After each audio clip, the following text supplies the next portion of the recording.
Joining me now is lawyer Robert Tyler, the founder of Advocates for Faith and Freedom, who's currently involved in several lockdown-related lawsuits across the country. So, Robert, when we look at your lawsuits right now, we know that, for example, there's a big conversation going on across the country when it comes to school closures, when it comes to small businesses. What are you fighting in the court system?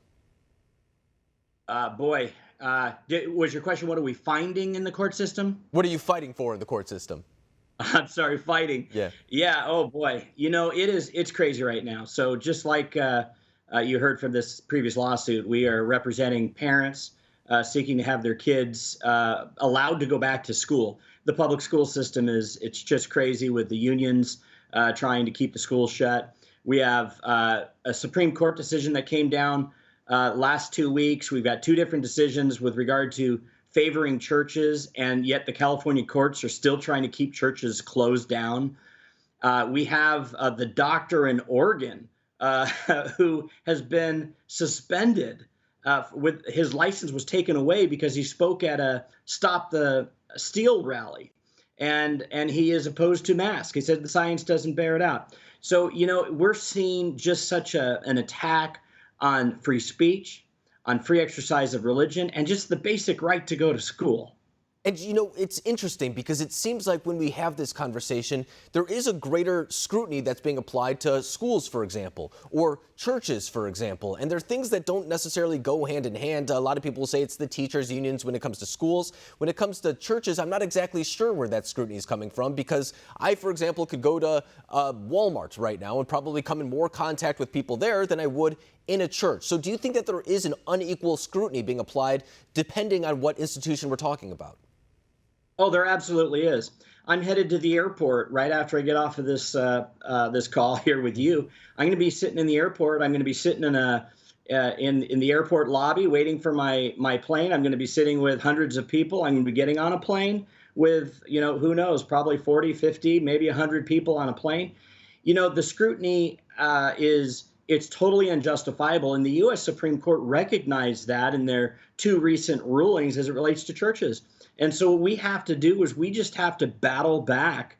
We have to battle back against the tyranny in California, which, I think between California and New York, they're going to collectively take this country down if we are not able to stop this tyranny from ongoing. And we know these same politicians who are telling us that you cannot meet together and worship, that you have to wear masks, all of these different things. We know they themselves are not doing it. They're going out to dinner like Gavin Newsom. They're doing these things that are just unconscionable. It's so hypocritical that, we the people, we have to take a stand. And I'm so glad you brought that up, because it's something that I've realized, too, while watching the news, is that we're not getting the right argument necessarily. I mean, so much of this is framed that if you don't, for example, close down your business, then you are rejecting that the coronavirus exists or anything like that. And that's just not what is happening. When I talk to the people who are being asked to even close outdoor dining in Los Angeles, for example, they're starting to say, I don't know how I'm going to pay rent at the end of the month. I don't know how I'm going to put food on my family's dinner table, especially when we see videos, for example, of a big movie company then putting on their own type of luncheon and getting a waiver by the Los Angeles mayor. I mean, it is something that the argument is not based in reality, because these people, for example, aren't having the platform to give their side of the argument. Is that what you're seeing as well? That's exactly it. They're getting shut down except for stations like your own, shows like yours. They're getting shut down. They're censored in the media. Do you know on Thursday, people say, well, there's not really a problem. Let me tell you, about Thursday, we have an argument in the federal court out of the Second Circuit out of New York. And in that case, it has to do with the Communications Decency Act. We have a pastor who is a former homosexual who was deplatformed by Vimeo. And we filed a lawsuit saying that they discriminated against him because of his faith, because of his religion, and because of his sexual orientation, because he's a former homosexual. And they shut him down. And what happened in that case is we filed the lawsuit, and the federal judge said they're completely immune from liability. They can censor at will.